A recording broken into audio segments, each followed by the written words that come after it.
What's up, everybody? We're back. Corey Used Bloody History. Today, we're going to continue on the theme of Loran Hall. However, we are jumping over to the collected papers of John Armstrong, who wrote his book, Harvey and Lee, on the duplicity of Lee Oswald, right? So, we're not going to get into any of that stuff. We're just trying to get through more documents on Loran Hall, and eventually, after this, we'll get to Lawrence Howard and William Seymour. But we're on Loran Hall. We're going to go through this stuff. I think a lot of this stuff has to do with the Sylvia Odio stuff. So if you'll recall, I said there's going to be some duplication of material here. This is going to be true here throughout Armstrong's work because it is the same papers that show up in Garrison's files and everywhere else. But hopefully you can glean something new from it. The CIA, a Mesquite meth lab, and the murder of JFK Man claims CIA tied to Speed Ring. Dallas Morning News, September 13th, 1989, by Lee Hancock. A methamphetamine ring based in Mesquite was set up by a CIA operative to funnel money to the Nicaraguan Contras. One of the alleged participants has testified in federal court. The testimony came during a hearing in Tulsa where Loran Eugene Hall Jr. appeared Monday to plead guilty to drug charges. He told the court that his father, Loran Eugene Hall Sr., of Mesquite, was a CIA agent who recruited him and others to manufacture speed to raise money for the Contras, said Jack Morgan, assistant U.S. attorney for the Northern District of Oklahoma. A CIA spokesman declined to comment Tuesday on Mr. Hall's case. We do not generally acknowledge the employment of either covert or overt employees, said Mark Mansfield, an official at CIA headquarters in McLean, Virginia. I would add the agency does not sanction violations of U.S. law. A federal drug conspiracy indictment handed down in Tulsa in July names Loran Eugene Hall Sr., 59, his daughter Barbara Ann Martini, 34, of Mesquite, and his sons Michael Stephen Hall, 36, of Burns, Kansas, and Loran Eugene Hall, 34, of Derby, Kansas, and two other Kansas residents. The indictment charges that the elder Mr. Hall led the ring which manufactured methamphetamines between October 1987 and February 1989. Loran Hall Jr. and Michael Hall pleaded guilty Monday. Their father and sister remain at large. Court documents indicate the ring was broken when the Oklahoma State Bureau of Narcotics investigators and Mesquite police trailed Loran Hall Jr. after he purchased glassware and chemicals at a Grand Prairie chemical store. Mr. Hall and another man were arrested in Noble County, Oklahoma, as they were carrying those items and several high-caliber firearms to Kansas in a stolen truck, according to the indictment. Mr. Morgan, a Mesquite police officer, investigator, and defense attorney representing Hall family members, all said there was evidence suggesting that Loran Hall Sr. worked for the CIA in some capacity. He has a long history of involvement with the CIA attempts to overthrow Castro, Mr. Morgan said. He was involved in the ill-famed Bay of Pigs invasion in 1961. He got arrested with a truckload of guns in Texas, and he was transporting them from California to Florida for that invasion.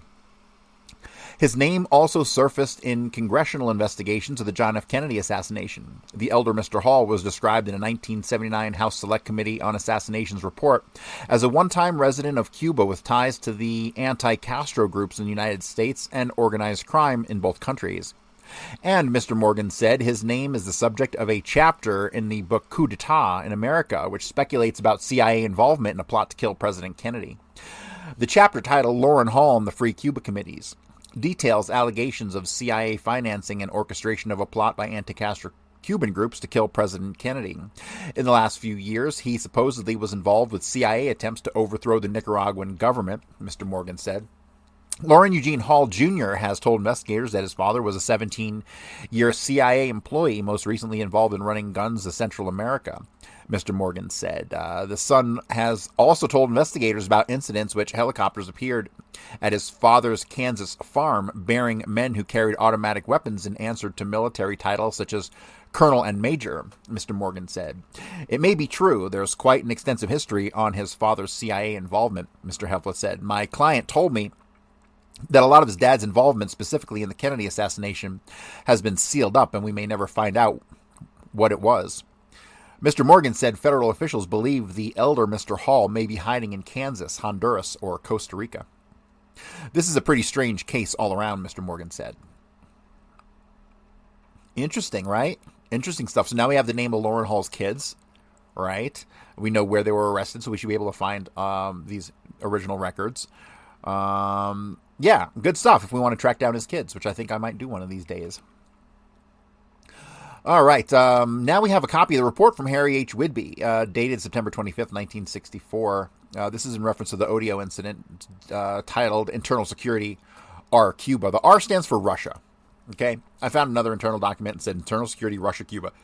The R must stand for Russia, so it must be some kind of theme that they were having in as far as their filing goes. This is Field Office File number 105-15823 and Bureau File 105-82555. Synopsis: Loran Eugene Hall advised 9/16/64 that in September 63, he was at Dallas, Texas, in company of Lawrence Howard and William Seymour to solicit aid in anti-Castro movement. Hall contacted many Cubans in Dallas area. Hall recalled meeting a Cuban woman, Mrs. Odio, who lived in apartment A, located on Magellan Circle, at the same apartment building where a Cuban friend named Kiki Ferrer was then residing. Hall specifically denies that Lee Harvey Oswald was with him during his visit to Mrs. Odio's apartment. On 9/20/64, Hall re-interviewed and advises that information furnished by him on 9/16/64 was incorrect and was furnished by error. After reflection concerning his many trips to Dallas, Texas, he has resolved that Larry Howard and Billy Seymour, not in Dallas at the same time, in Hall's company. He admits his presence in Dallas in September 1963 with Larry Howard and one Wajito, a Cuban refugee.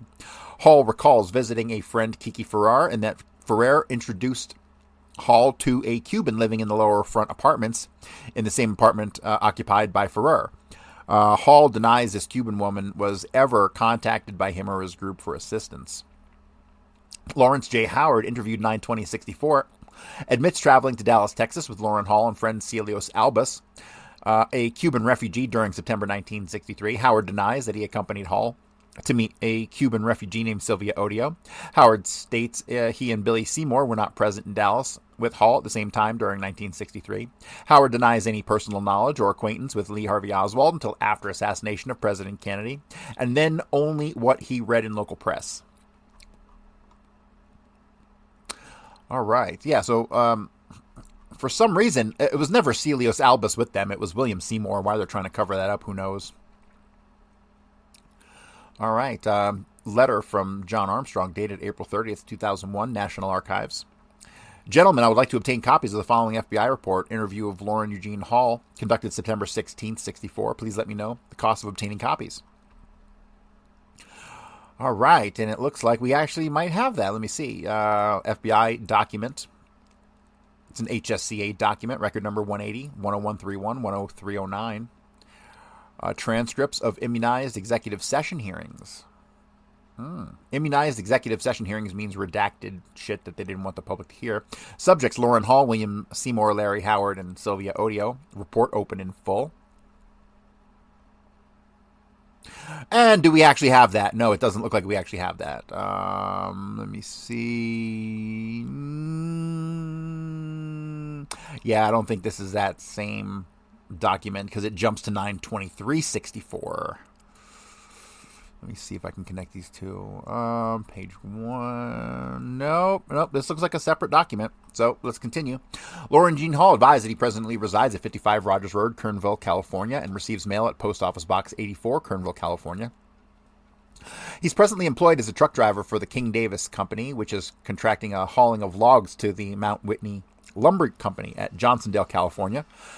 Hall advises he also operates the Rainbow Motel at Kernville, California. Hall stated that during the latter part of September 1963, he was in Dallas, Texas, in company of Lawrence Howard and William Seymour. Hall had gone to Dallas to solicit aid in the anti-Castro movement.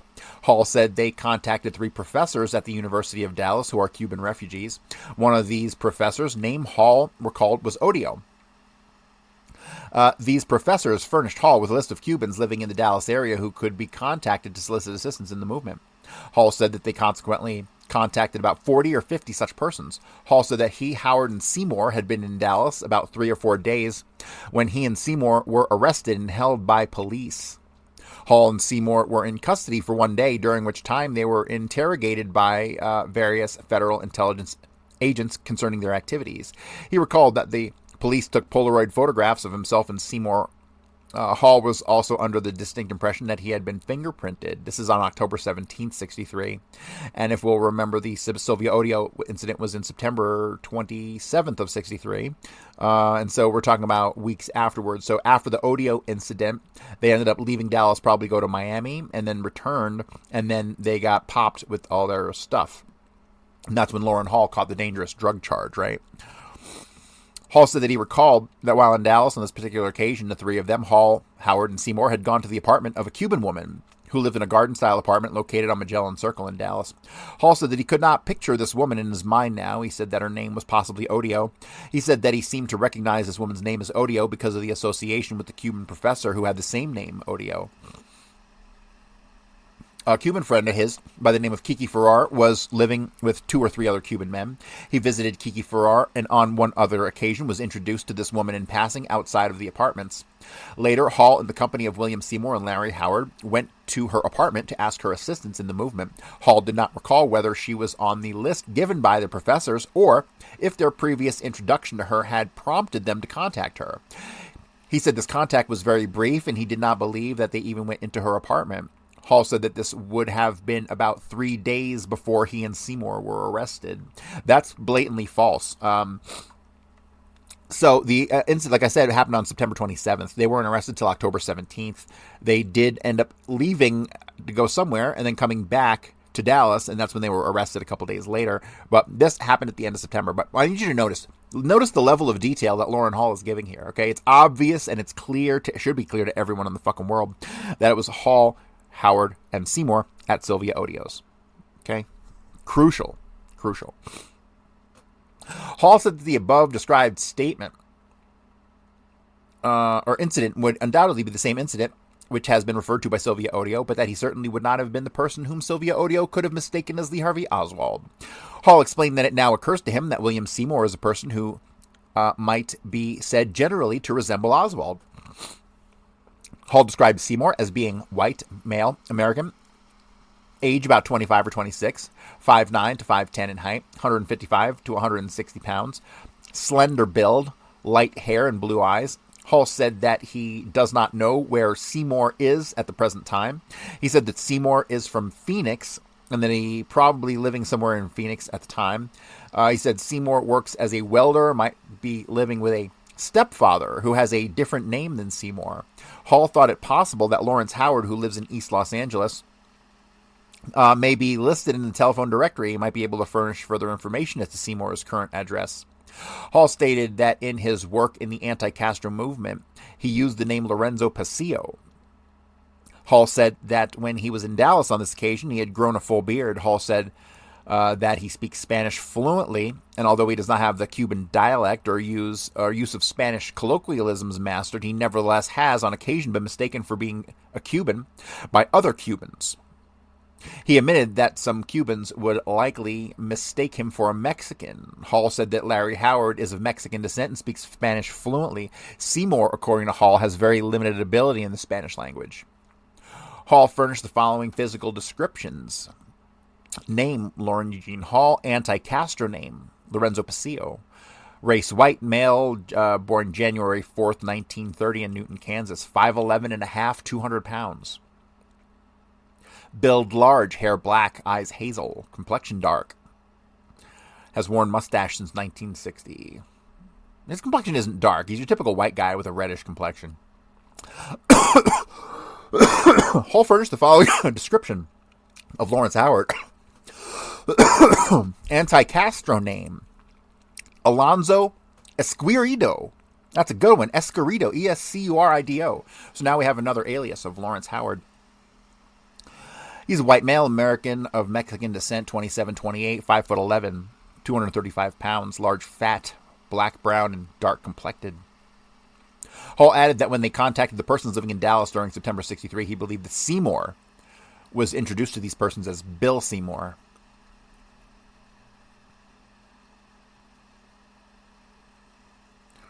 All right. So, yeah, that is the actual That is the actual report, not the interview itself, but it's the report written from the information that was collected. And let me see. Okay, now we're getting into some like triplicate of fucking documents. I hate when they fucking do this stuff. All right.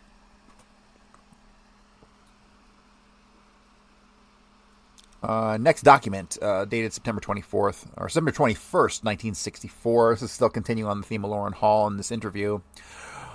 Urgent 9/21/64 to director in Dallas and Miami and from Los Angeles. Reference Lee Harvey Oswald -R Cuba. Loran Eugene Hall, Kernville, California, was re-interviewed. Evening, September 20 last. He advised he had been in error in stating that the incident referred to by Sylvia Odio had probably involved Hall, Lawrence, Howard, and Billy Seymour, as he now recalls that Howard and Seymour were never there with him at the same time in Dallas. He said that he, Howard, and one, quote, Wahito, unquote, a Cuban refugee, left Los Angeles about the middle of September 1963, went to Dallas and then to Miami. They took about 2 or 3 days to drive to Dallas and were in Dallas about 4 days. Thereafter, Hall was in Miami about 2 weeks and then returned to Dallas.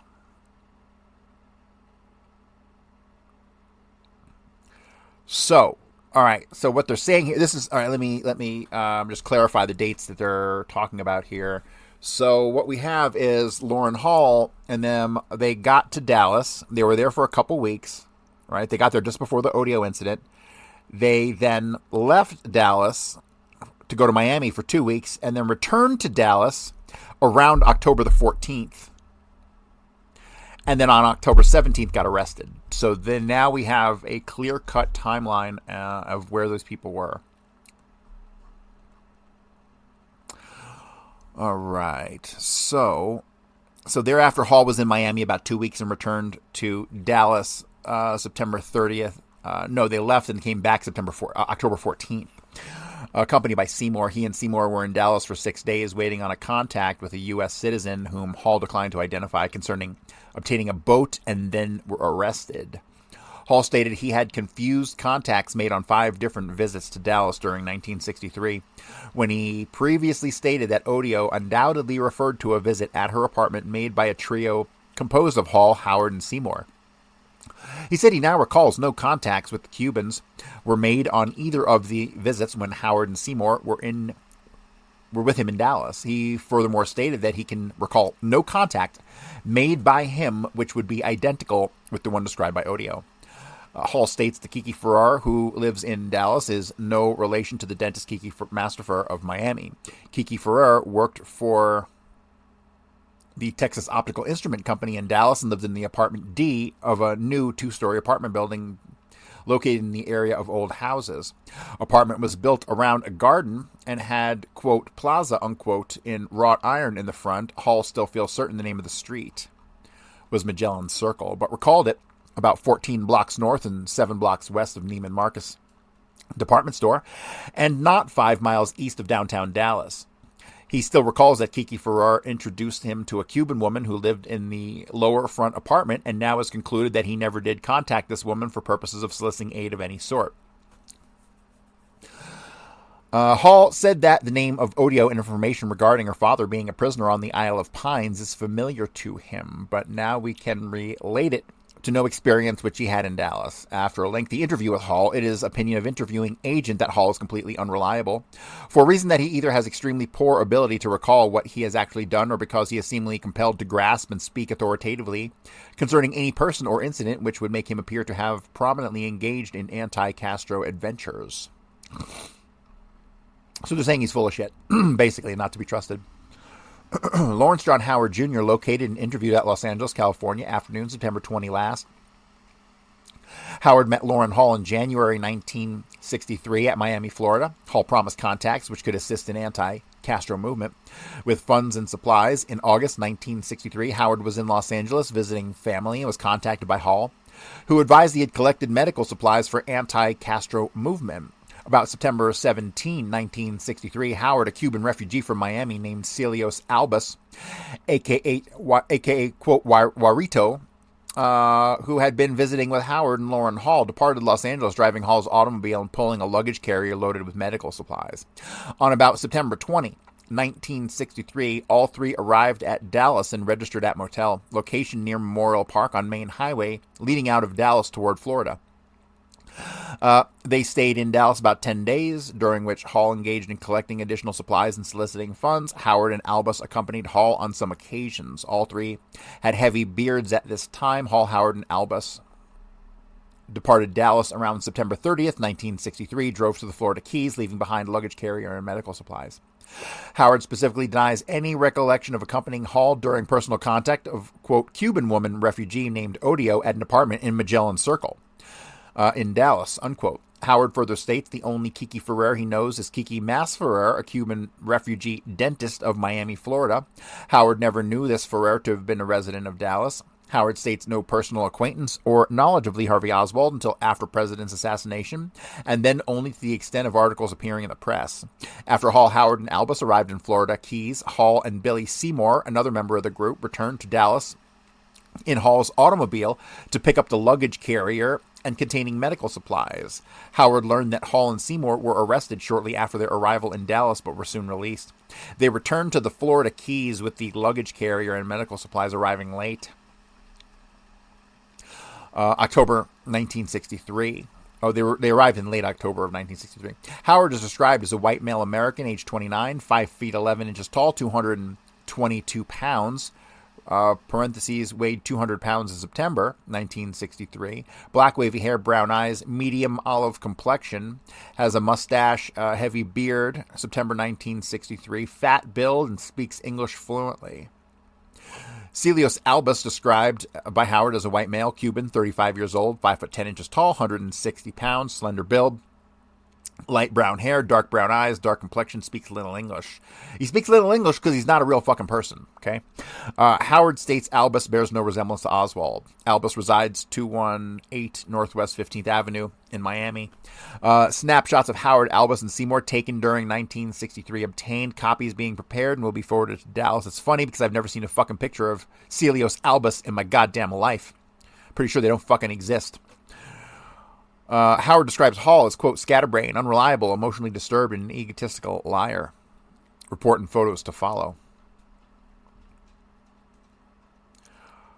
All right. So now, what it seems that we have is some notes from John Armstrong breaking from Loran Hall, but in the Loran Hall file, seemingly to have to do with Oswald and the false Oswald. So let me see if I can get through this. This is an obviously typewritten note by Armstrong. Throughout this timeline, the real Lee Harvey Oswald consistently spells his mother name as Marguerite. False Oswald spells his mother name as Margaret. Both are quiet kids. However, the false Lee Harvey Oswald constantly speaks about communism. False Oswald is a few years older than Lee Harvey Oswald and is somewhat smaller, perhaps 1 to 2 inches and 10 to 15 pounds lighter. False Oswald speaks native Russian. Real Lee Harvey Oswald may be left-handed and have capped front tooth or teeth. The real Lee Harvey Oswald has a scar on the left forearm above the elbow. On the left arm above the elbow. Now here we have, it says, bold type indicates inconsistencies with official Warren Commission report and or story. All right, 1952, Lee Harvey Oswald, spring, remembered by Richard Garrett as the tallest boy in the class, the leader of the class, someone who was looked up to by the other kids. False Oswald in 1952. Whereabouts of False Oswald are unknown, but may be in New York City, 77th and 2nd Avenue with Cardos, Weinstock knowledge. 1952, Lee Harvey Oswald and Marguerite moved to New York, stay with John and Marge Pick, who are living in Marge Pick's parents' apartment at 325 East 92nd. They were not invited to stay nor extended an invitation by either of the Picks. Lee Harvey Oswald is enrolled in Trinity Evangelical Lutheran School in the Bronx in September. Then PS 117 from October to December.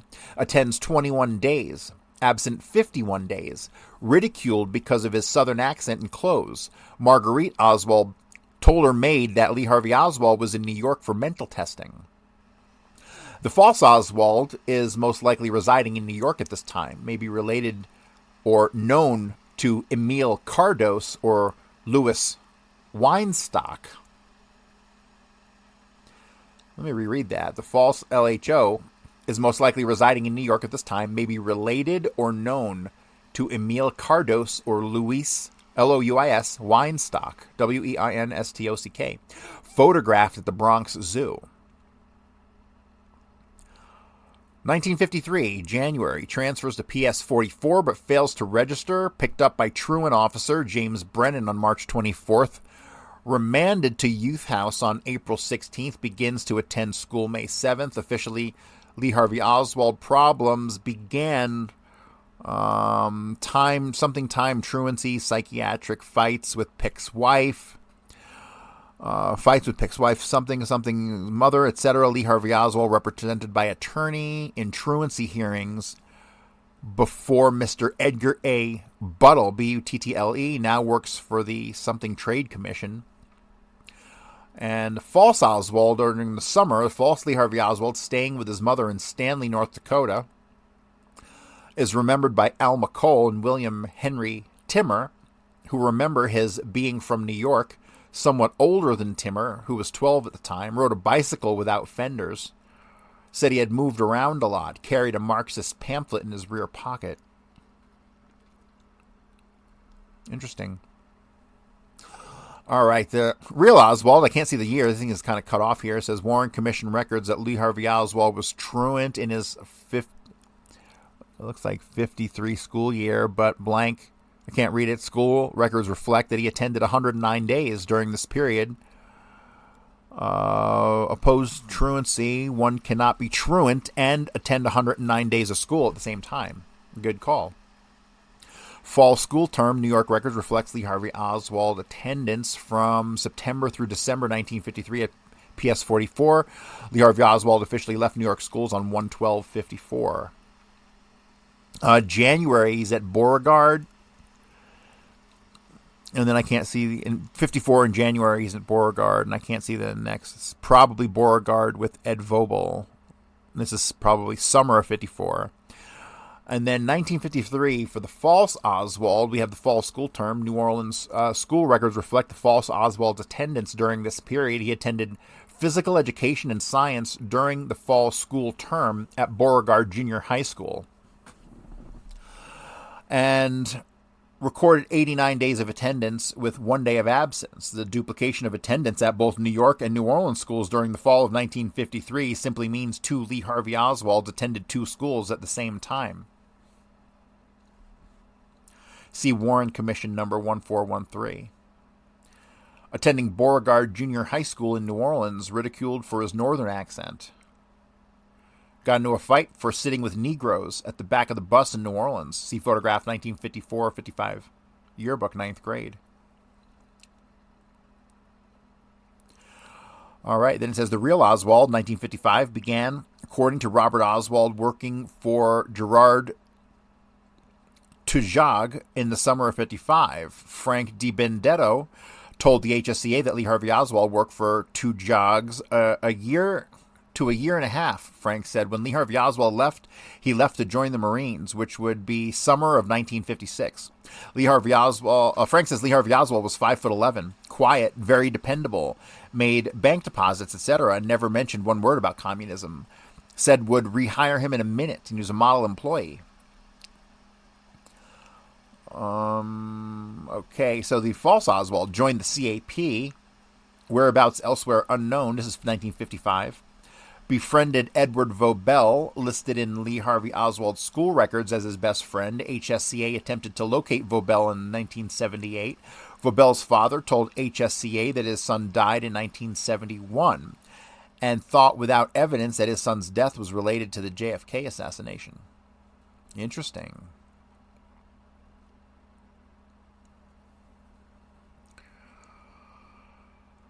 All right, so the real Oswald, allegedly, officially, LHO worked at Tujag's 11/55 through 1 of 56. Worker Gloria Callahan remembers Lee Harvey Oswald at Tujag's during her maternity leave, February to April of 56. Gerard Tujag was a founding member of the Friends of Democratic Cuba with Guy Bannister. Tujag gave the FBI the only records available at this time. No canceled checks. All right, I got to screenshot this shit. This seems like it has some significance, right?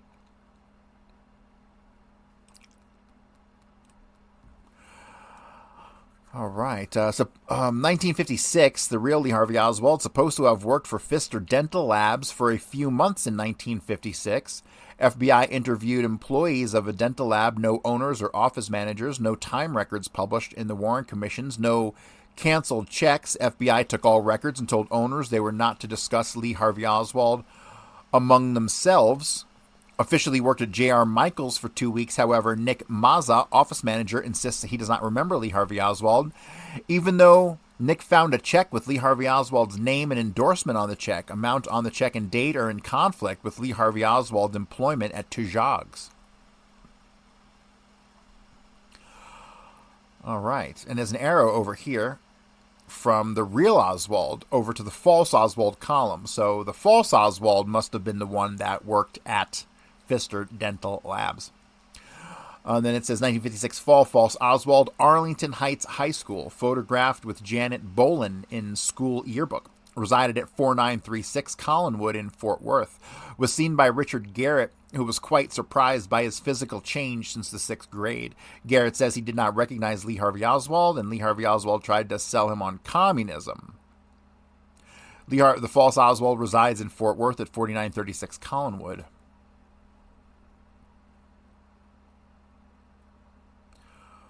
All right, back to the real Oswald.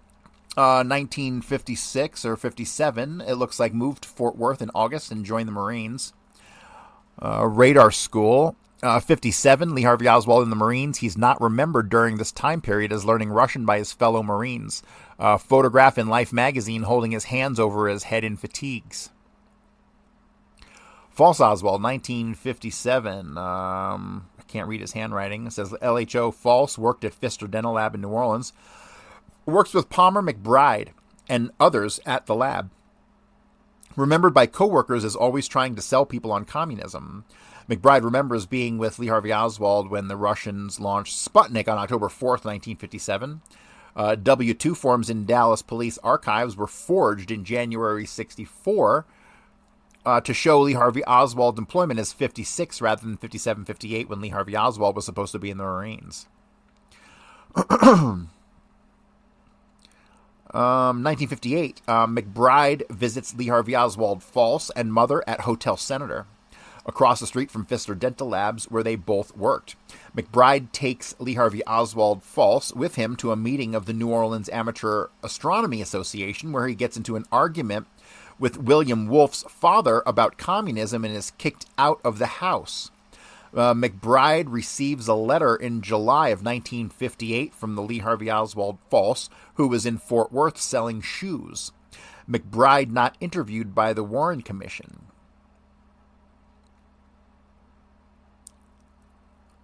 And then it says January 59, false Oswald is at El Toro. And then 1959 for the real Oswald is double question mark, meaning he doesn't know where he is. I don't know how any of this connects to Loran Hall. But this is what the file is, so we're going through it. But this is some interesting stuff on Oswald and the double Oswald. I've used Armstrong's work more as a reference guide. I should probably get around to reading his book in its entirety. All right, 1959, January to September, the real Oswald, unknown, maybe in New Orleans.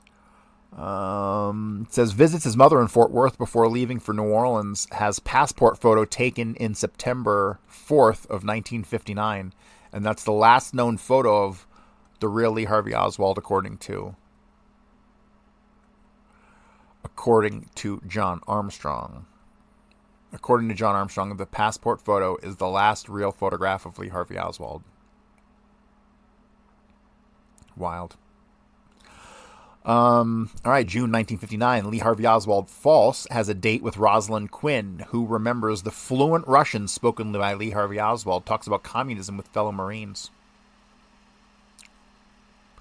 9/14/49, Lee Harvey Oswald false, photo taken by Robert holding Robert's daughter Kathy. So I guess there's a photo from 49 of that.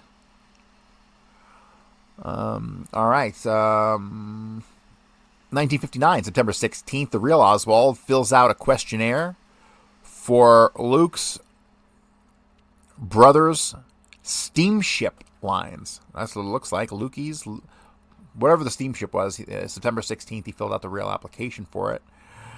And then it says September 17th, 59, Lee Harvey Oswald, false, departs for Europe, Russia, interviewed by Aline Mosby, and gives the address of his mother as 4936 Collinwood. If this were the real Lee Harvey Oswald, he would have known his mother's address after 4936 Collinwood. However, the only address the false Lee Harvey Oswald was familiar with in Fort Worth was 4936 Collinwood. His mother had not lived at this address since 1957. Lee Harvey Oswald also told Mosby of his moving to North Dakota after leaving New York. 1960, the real Lee Harvey Oswald tries to purchase trucks at Bolton Ford. Bullshit. This is where he goes, okay, I'm glad he said this, because this is where he done fucked up, right? This is where Armstrong starts to go off the fucking rails. He seems to think that this real Lee Harvey Oswald is involved in the mix here, while the false Oswald is out doing other things, being set up, right? In Bolton Ford, he would have been still in Moscow or in Minsk. So this exact moment is where he starts to go off the fucking rails. Because honestly, after that passport photo is taken, and after the interactions with Marguerite Oswald, then all of a sudden, the old Oswald's gone and the new Oswald is here. So I'm going to continue to read through this, but just know that it's wrong. Okay, he got this stuff wrong. 1961, with Ronald Augustinovich in Florida training with exiles. So that's blatantly false. That's obviously William Seymour. And the false Oswald is residing in Minsk. The real Oswald, he says, in 1961, meets with Roy Carney, trying to enlist Carney's help in flights over Cuba, flying Tiger flights. Yeah, that's not Oswald. That's definitely William Seymour. 100%. 1962, early with Stephen H. Landisberg in New York, photographing demonstrations. Yeah, that's an interesting one. I don't know about that one. That one, I've seen the picture. It looks like Oswald. It's in 62, but Oswald was obviously living in Minsk at the time. 1962, the false Oswald, June, returns to the USA with Marina and child. And then Peter Gregory, through Lee Harvey Oswald, spoke with a Polish accent. Peter Gregory said that Lee Harvey Oswald spoke with a Polish accent. That's weird. 2, Mrs. Hall, he spoke very well, very good, grammatically correct. This is all about the false Oswald. 3, Marines could not tell whether or not he was a native-born Russian. So these are just notes. Mrs. Meller, Russian grammar was pretty correct. Mr. Dimitruk, he spoke pretty good Russian. Mrs. Ray, he spoke Russian perfectly. De Mornschild, he loved to speak Russian, preferred Russian to English.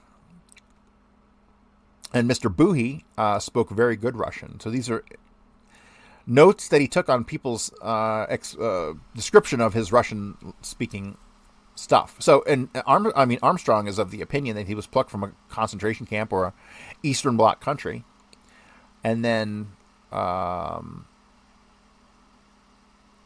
sent to the United States and raised as under the name Lee Harvey Oswald, which would mean the kid spoke fluent Russian, right? And there have been people who listened to Lee Harvey Oswald's English and said that he was definitely English as a second language speaker.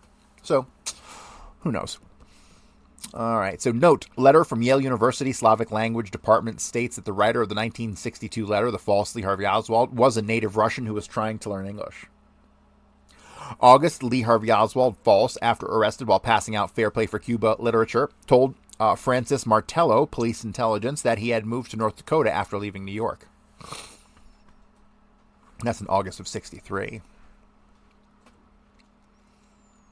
All right, moving on. Looks like we have some Attorney Services Inc. Nationwide Menu a la carte. Looks like just a list of attorney stuff. Attorney Services, 9806 10th Avenue. I don't know why this has any significance whatsoever. All right. Remember, this is all still in the Loran Hall file. I don't know why this is like this, but it is. So we will continue. Items suggesting the possibility of two Lee Harvey Oswalds and dated chronology of events from 1/1/63 to 11/22/63.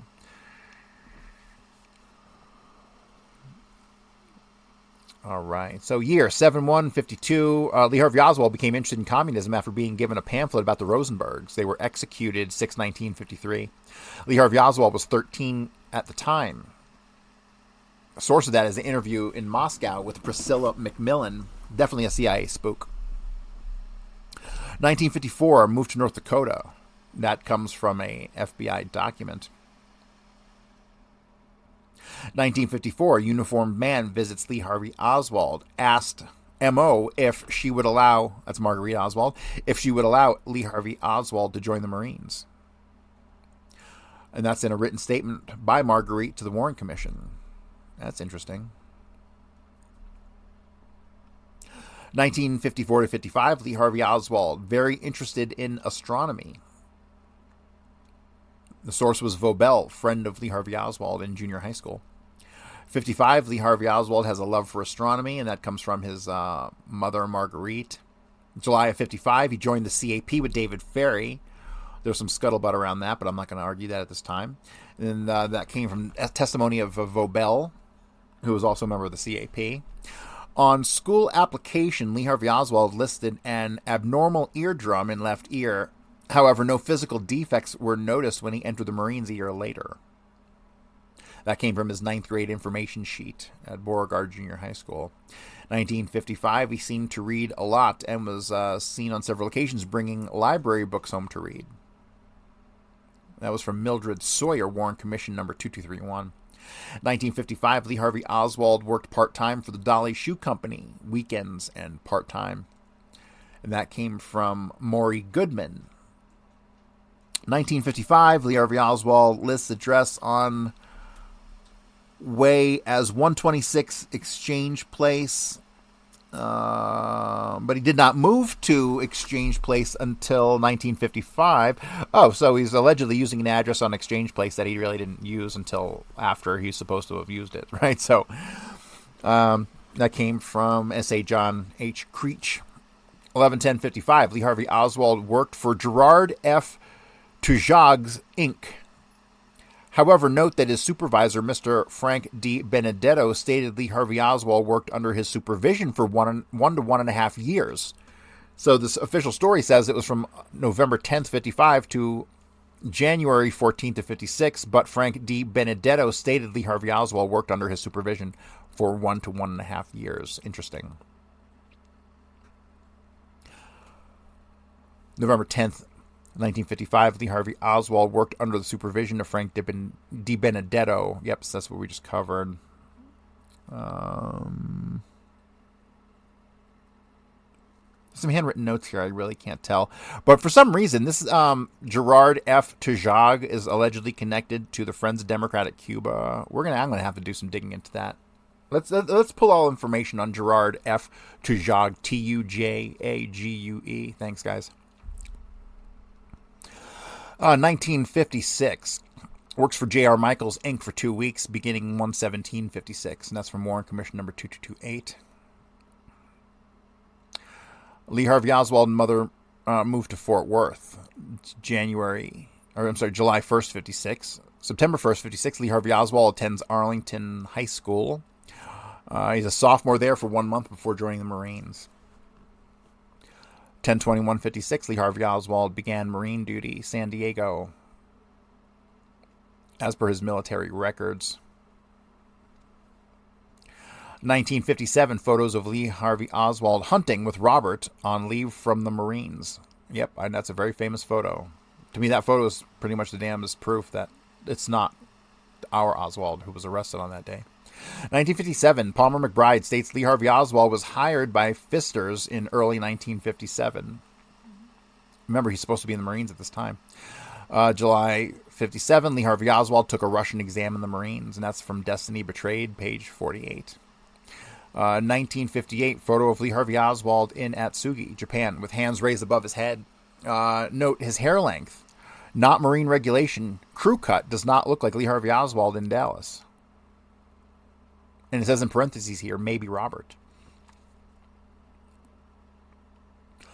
1957-58, thought that Eisenhower should do more for our space program in view of recent Russian space success. Sputnik was the first Russian space success. If this discussion took place, it must have taken place after October 57, the date of Sputnik.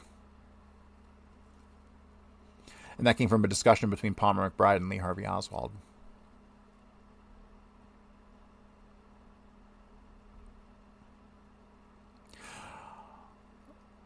So here's some weird stuff, right? Here's some interesting stuff. So this is where it gets a little fucking weird.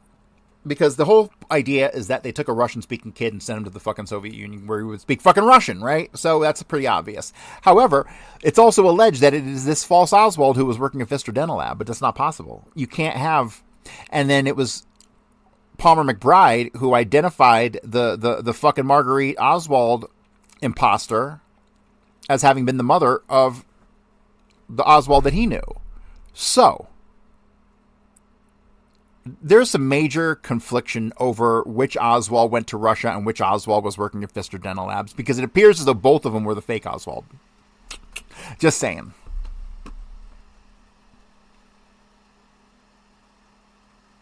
Let me see. 57-58, McBride visited Lee Harvey Oswald's room at the Senator Hotel, or a rooming house next to the Senator Hotel in the 200 block of Dauphine Street in New Orleans. It was actually Hotel Senator, 210 Dauphine, manager N. Paul Aucoin, phone number, and that's from the Warren Commission. In 1957-58, visited the home of William E. Wolfe in New Orleans. Amateur Astronomy Association also visited the home of Walter Girk at 228 Hector, Metairie, Louisiana. And then he's got one here that's scribbled out. And says 1958, Palmer McBride states he received a letter from Lee Harvey Oswald, who had recently moved to Fort Worth, Texas, stated he'd become involved in an anti-Negro or anti-communist riot on a high school grounds.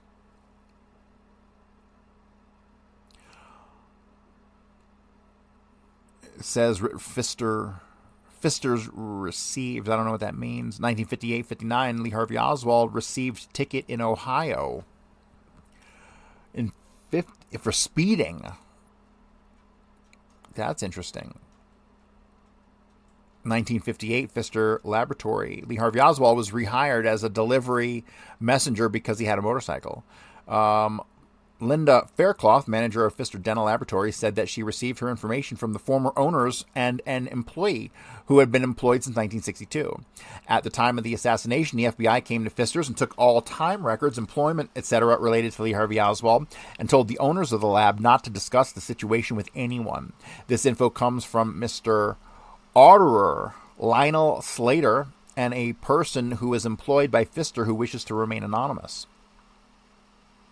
1958, letter to Palmer McBride stated he was working at a shoe store and had gotten involved with a Negro riot at a high school grounds, and that's in Warren Commission document number 1386. September 59, MACS number 9 in Japan. It was a matter of common knowledge he could read and speak Russian. That's from Erwin Donald Lewis, WC. December 58 to September 59, he never talked about his life prior to joining the Marines or about what he did in the Marine Corps, and that's from Richard Dennis Call, Warren Commission. I don't know what context that is in. Early 59, seen by Jerry Hemming at the Cuban consulate in Los Angeles. However, Lee Harvey Oswald was in Japan from 12/22/58 to 9/4/59. And that came from Jerry Patrick Hemming, but you can't believe that. 9/11/59, discharged from the Marines. 9/14/59, 3124 West 5th Street, Fort Worth. That's the Payne's residence. 9/14/59, photo of Lee Harvey Oswald holding his niece Kathy at the home of Robert Oswald. Robert Oswald stated the picture shows his hair to be curly, a full set of hair. Lee Harvey Oswald was discharged from the Marines 4 days earlier. 9/16/59, completed immigration questionnaire at New Orleans and gave his temporary address as the Liberty Hotel in New Orleans.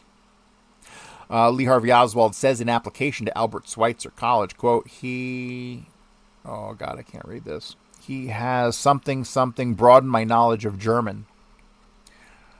On 9/19/59, embarked New Orleans on the SS Marion Lakes. 10/16/59, Lee Harvey Oswald arrives in Moscow. 10/31/59, Lee Harvey Oswald announced his intention to dissolve his American citizenship. October 1959, an interview with Mosby. Lee Harvey Oswald states he'd lived in North Dakota for 5 years and played football and baseball in high school. Mosby interviewed in Metropole Hotel in Moscow. Note that in a later article in the New York Times, the notation of his living in North Dakota was omitted. 1959, Moscow photo, probably composite of two separate individuals. Probably half the photo is the real Harvey Oswald and the other is the imposter sent to Russia. Source unknown. Help. 1960, a Mrs. A. Logan Magruder states that she saw Marguerite only once since they moved from Covington 16 years ago, and this was about 3 years ago, 1960. When she saw Marguerite in Krieger's department store, she was working in the ladies' lingerie department. They spoke briefly. Note, Marguerite was at this time living in Fort Worth at 1410 Hurley. And that's from Warren Commission testimony. 1860, Lee Harvey Oswald arrives in Minsk. Radio TV factory. 5160, Gary Powers shot down over Russia. 5/12/60, FBI SA John Fain's memo stating someone is impersonating Lee Harvey Oswald. That is the very first memo that proves to us that the Oswald impersonation was happening long before Bolton Ford. And why the fuck didn't we find out about it until then? 121/61, Marguerite Oswald notified U.S. State Department as she thought her son had gone to the USSR as a secret agent. 3/15/61, Marina meets Lee Harvey Oswald, stated that she thought Lee Harvey Oswald came from one of the Russian-speaking Baltic countries because of his accent. That's from Marina's testimony at the Warren Commission. And on 4/30/61, Lee Harvey Oswald marries Marina Prusakova, a.k.a. Marina Oswald. All right, so I think we're going to leave this for tomorrow. We're gonna call it quits for today. I was planning on staying in Loran Hall, but since this file in particular veered to Lee Harvey Oswald, I just go where the files go, right? And so this is all really good stuff. And at some point in time, I really plan on spending like a bulk of my career on Oswald and really digging into the specific incidents and mapping them out as per John Armstrong, because John Armstrong's work is crucial, but the problem was his conclusions are so fucking stupid that his data went to hell, right? People looked at his conclusions and was like, that's ridiculous, and they didn't even give his data a chance, and the data is fucking priceless. Priceless. So, we'll pick it up here tomorrow. We're on page 37 of 45, and then after this, we'll probably get back to more Loran Hall and Lawrence Howard, because that's where I was going to be going with this stuff. But if you haven't picked up the book, please pick up the book. You can get it on Amazon, or you can get a signed copy from me. If you want a signed copy, hit me up on Telegram or email me, and I'll tell you how you can go about doing that. But that's going to do it for today, and we'll be back tomorrow with more Corey Hughes Bloody History. Thank you.